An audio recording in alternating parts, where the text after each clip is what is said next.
ఇందులో ఎందుకంటే తెలంగాణకు సంబంధించినటువంటి అంశాల్లో కొంత డీప్గా పోవాల్సినటువంటి అవసరం ఉన్నది. 610 జీవోలో ఏదో రంగారెడ్డికి హైదరాబాద్కు అన్యాయం జరుగుతుంది, మిగిలిన జిల్లాల నుంచి వచ్చిన వాళ్ళు చేస్తున్నారు కాబట్టి వీటన్నిటిని అస్తిత్వ ఉద్యమాల్లో రేపు జిల్లాలు కూడా మాకు సపరేట్ జిల్లా స్టేట్ కావాలన్నట్టు గంగాధర్ గారి మాట కొంచెం ఆ కోణంలో పోయింది. కొంచెం క్లారిటీ కావాల్సినటువంటి అవసరం ఉన్నది. ముఖ్యంగా మనం 610 జీవో అంశాన్ని పరిశీలించినట్టయితే ప్రెసిడెన్షియల్ ఆర్డర్ నేపథ్యంలో 2001-2 వరకు హెచ్జిటి పోస్టులు జోనల్ పోస్టులే. హైదరాబాద్ రంగారెడ్డి 6వ జోన్లో భాగమే ప్రెసిడెన్షియల్ ఆర్డర్స్ ప్రకారం. కాకపోతే అప్పుడు జిల్లా వారి డిఎస్సీలు నిర్వహించి సెలక్షన్స్ జరిగినాయి. అవి అక్రమమా సక్రమమా అని నేను పోవడం లేదు.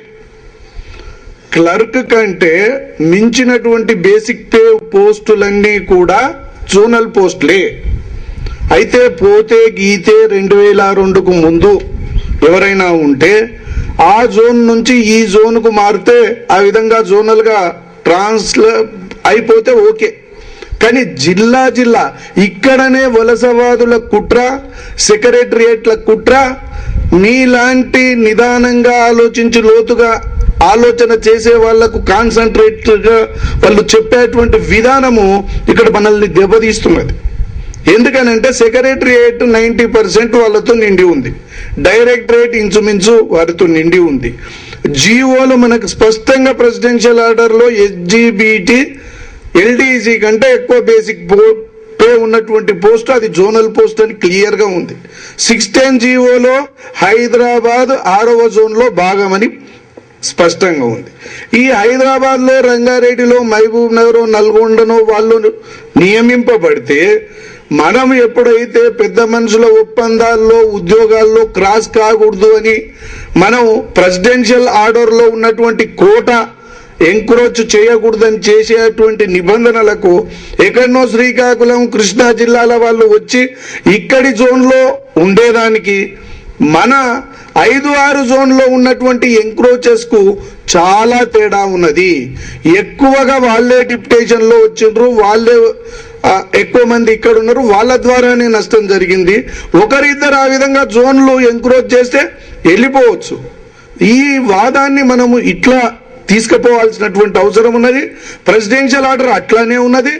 సెలక్షన్లు జరిగినటువంటి విధానం లోపల 20%, 30% ఏదైతే ఉన్నదో జనరల్ కోటాను వాళ్ళు నాన్ లోకల్ కోటాగా చూపించినటువంటి విధానాన్ని కదా మనం వ్యతిరేకించేది. దీన్ని ఒక పాయింట్ మీద.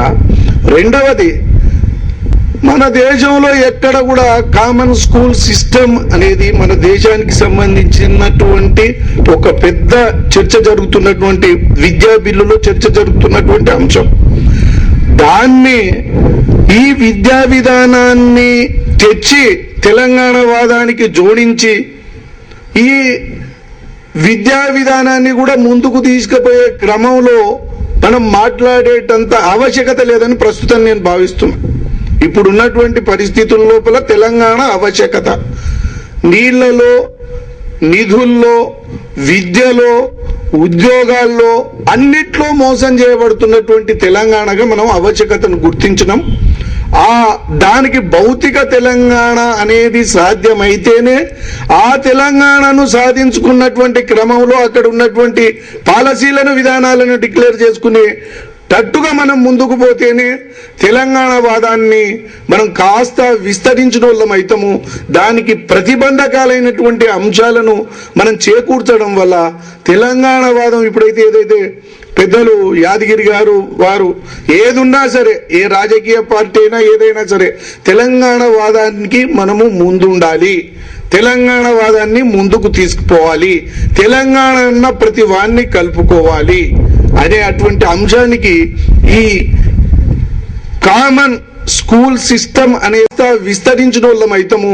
దానికి ప్రతిబంధకాలైనటువంటి అంశాలను మనం చేకూర్చడం వల్ల తెలంగాణ వాదం ఇప్పుడైతే ఏదైతే పెద్దలు యాదగిరి గారు వారు ఏదున్నా సరే, ఏ రాజకీయ పార్టీ అయినా ఏదైనా సరే తెలంగాణ వాదానికి మనము ముందుండాలి, తెలంగాణ వాదాన్ని ముందుకు తీసుకుపోవాలి, తెలంగాణ అన్న ప్రతి వాన్ని కలుపుకోవాలి అనే అటువంటి అంశానికి ఈ కామన్ స్కూల్ సిస్టమ్ అనే దాన్ని